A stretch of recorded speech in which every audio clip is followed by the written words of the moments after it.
Purposely. Your life, God's purpose.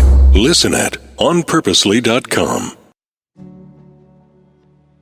Well, I used to be homeless living on a mattress out in the Mohave Desert of Southern California, and now I'm leading the 3 men's programs for the Seattle's Union Gospel Mission. Welcome to Brought Back to Life, a podcast where we explore how Jesus changes everything. My name is Scott Cleveland. I grew up the 7th of 10 kids, so a really large family, born and raised in Palmdale, California.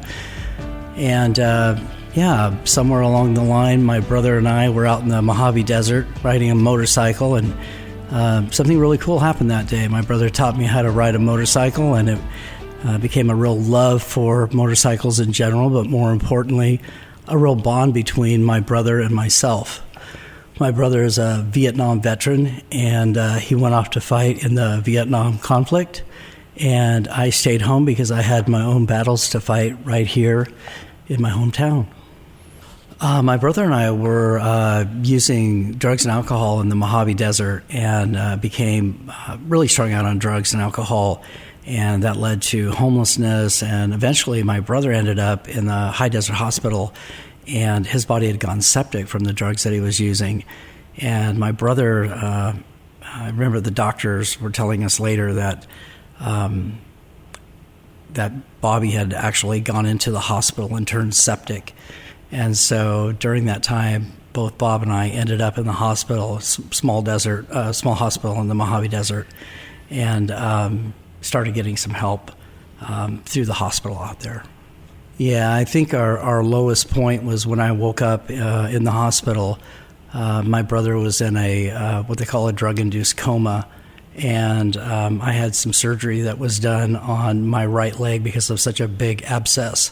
And I remember looking over at my brother Bob, and he actually had a hole in his throat and had a tube coming out of his throat so he could breathe. And I remember thinking to myself, this is the end of our story. But really, in hindsight, it was the beginning of our story. It's where we started the process of escaping homelessness and addiction, and we entered the Seattle's Union Gospel Mission. Graduated from the New Vision Recovery Program on Capitol Hill. It's a 1-year inpatient residential recovery program for guys with substance abuse issues. I was pretty apprehensive when I first came into the mission. I had never been in a mission before, and change seemed pretty difficult at the point in time. And of course, I was separated from my family and that type of thing. So yeah, I was pretty apprehensive. It's the relational aspect of the program that really had the most impact on me. People that could see something in me that I couldn't see in myself. People that were loving on me in a way that I couldn't love myself. A community that understood the triumphs and the tribulations of getting clean and sober. The community that ultimately led me to the saving knowledge of Christ.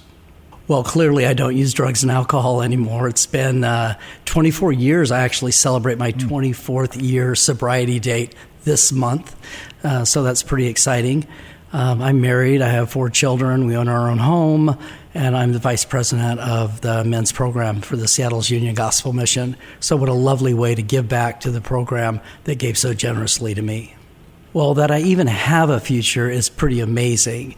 And so I'm always grateful that there were people that came before me that had the skills and the heart to serve me for sure.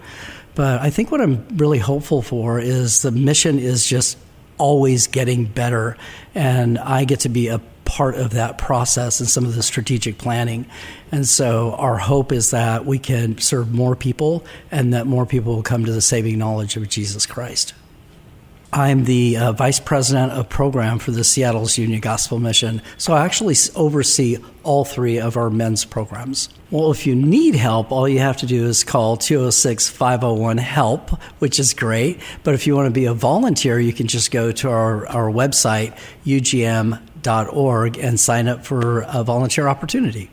I think it's just the deep gratitude that I have for the mission, and not the buildings or the places that people see or associate with the mission, but it's really the staff. And so the staff are just, They operate in such a way that you know that they're called to the mission. It's not a job for them. The way that they love and care for the general population, it's just a unique population to be involved with. Well, I used to be homeless living on a mattress out in the Mohave Desert of Southern California, and now I'm leading the 3 men's programs for the Seattle's Union Gospel Mission. I'm currently supporting 3 directors who oversee 3 divisions of the Seattle's Union Gospel Mission. In addition to that, we are making some strategic plans to better ourselves all the time. One of the things that I've been instrumental in is moving away from the old enhanced shelter model and moving into a new way of serving people at the Seattle's Union Gospel Mission. Super excited to be able to present the new enhanced shelter model where individuals get case management, they have a safe place to store their belongings, and they can stay there as long as they're working on barriers that keep them stuck in a cycle of homelessness. It's a new way of serving people on the streets, and it was really great to be a part of the process that made this thing materialize. In a city at times best known for its cold shoulder, Seattle's Union Gospel Mission has been transforming lives for over 90 years. Back during the Great Depression, they started by serving soup to those in need. Today, they offer round-the-clock care 24/7 to thousands in the greater Seattle area. Motivated by faith and hope, they want everyone to know that they are loved, cared for by us and by God. They're more than just a shelter. They're a place of healing. They address root causes and break the cycle of homelessness through relationships and long-term recovery programs. Join the mission in making a difference. Volunteer, donate, and be inspired at ugm.org. Seattle's Union Gospel Mission, where hope transforms lives. I believe that my faith, I believe that Jesus Christ is alive and well and is transforming lives. And I believe that because he's transformed my life, and I watch him transform people's lives on a daily basis here at the Seattle's Union Gospel Mission. Well, my mom actually would bring me to church on a pretty consistent basis when I was a kid. I'm the 7th of 10 kids, but I was the one my mom took to church with her. And I think she did that for her own comfort, to tell you the truth. She could just drag me along with her. I was 5, 7, 10, 11, 13 years old. But I came to know Jesus when I was 13 years old at a Corrie ten Boom movie. Actually, I watched the movie. There was an altar call after that. And I knew in my heart that I wanted Jesus to be in my heart, and I turned my life over to Jesus at about 11 years old. And I wish I could tell you that was the end of the story and things were just wonderful, but it's not the truth. The truth is I really backslid when I was about 17 years old, started experimenting with drugs and alcohol. And at some point in time, I met up with my brother, who's a Vietnam veteran, who I love dearly. And I think I'd mentioned before, we just made a real connection when I was 5 or 6 years old. He taught me how to ride a motorcycle in the Mohave Desert. And just a passion for motorcycle riding and a passion for him just took place that day. But Bob went off to fight in the Vietnam conflict, and then somewhere in the early 90s, we reconnected. And I had my own stuff that I had to work with. I had some abandonment issues because of my biological dad. And so we got together. It was a bit of a perfect storm, to tell you the truth.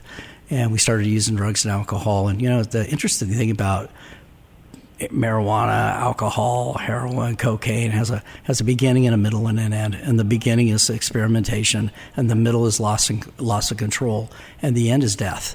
And we were slowly marching our way toward death until we finally ended up in a hospital in the Mohave Desert. And I know that the doctors had called, or social service people had called my mom and said, "Hey, your son, we don't know if he's going to make it or not." And they were talking about Bobby. They'd put him in a self-induced coma because his body had gone septic. So my folks were ready to see Bob. They were prepared, but they were not prepared to see me.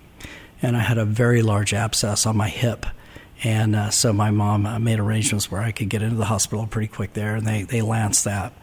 And I do remember just waking up in the hospital, the smell of the hospital room. I remember the sound of the heart monitor. I remember looking over at Bob, and he had this tube coming out of his neck in order for him to breathe. And I thought to myself at the time, hey, that's the end of our story. His last chapter. We had run this thing off the rails. But the truth of the matter is it was the beginning of our story. And through a bunch of phone calls, my mom was able to get me into the Seattle's Union Gospel Mission, flew me up here. And Bob was still in a coma, stayed in the hospital. He came out a few weeks later. And so, there was a time where, I found the Lord during that period of time. And, things started changing for me. I fell in love with Jesus, and my life started changing. Well, I feel like I bottomed out at some point in time. I mean, I really gave up hope. Just felt like there might not be any hope left for me. And I think that part of that bottoming out, it's kind of like the story of the prodigal son. Like there just came a time where, there was nowhere else to go but back to my Heavenly Father. There wasn't any other option. And so really coming back to the Lord for me was about humble obedience. And it's a hard way back to the Lord, but that was the way for me. Yeah, well, I actually remember early on in program, the director had come by the office and said, "Hey, Scott, you better pay attention. God's got a calling on your life." And so I really started digging into the Word of God, and I believe that He was sharing with me to stay back and till the fields. Like this was really going to be a journey for me here at the mission. And so I've had some really super neat encounters because of that process. I remember a young man coming into my office one day, and he was young, maybe 18, 19 years old. And he said, "Scott, I heard you talking about Jesus. I'd like to know more about him." And so I shared a little bit about Christ's story, and I said, I think God's got an offer to you today. And I was actually able to lead him through the sinner's prayer. A kid that never knew Jesus before coming to know Christ, and that was really special to be part of that process with him. Well, life's a journey. I mean, it's not all fun and games, that's for sure. I think I'm still learning. One thing about working at the mission, I think, at some point in time I thought, hey, I'll have a lot to offer the mission. I went back to school. I'm a substance use disorder professional, started working my way up through the ranks, so to speak. I became the program director for the men's programs here. But the reality is, I believe that it's the program guys and the staff here that make me a better individual.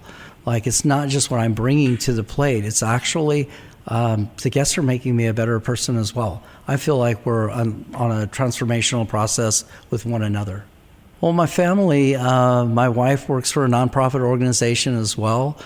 She works for Vision House, and my kids are up and well, doing good. Raina's in Running Start this year, and my 3 girls have graduated college, and my eldest has a couple of kids, so I'm a granddad, which is pretty great.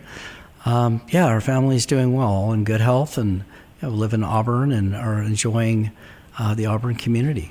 I think my hope for the future is actually sticking with the Seattle's Union Gospel Mission, helping other people who have kind of lost track of life, and just helping people reunite themselves with family, with community, and the love of Christ. Do you want to share your Jesus story or know someone who should? Let us know at comments@onpurposely.com. If you loved Brought Back to Life, support us with a 5-star rating and review.